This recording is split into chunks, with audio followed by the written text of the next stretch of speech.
Hello everyone, সবাই কেমন আছো? আমি অনেক ভালো আছি। আর আজকে বানাবো লোটে মাছের পকোড়া। তো আজকে আমি আপনাদের সাথে দারুণ একটা স্ন্যাক্সের রেসিপি বানাবো।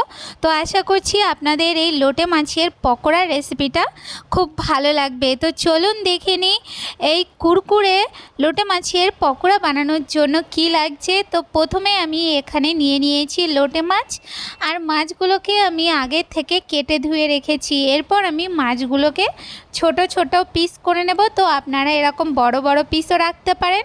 তো দেখুন এখানে আমি ছোট ছোট পিস করে নিয়েছি। এরপর আমি ওর মধ্যে দিয়ে দেবো 4 চামচের মতন একটু কর্নফ্লাওয়ার। এখানে আমি 500 মতন মাছ নিয়ে নিয়েছি।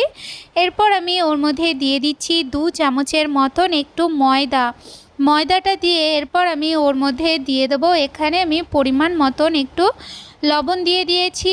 আর আমি এখানে দিয়ে দেবো একটু পরিমাণ মতন একটু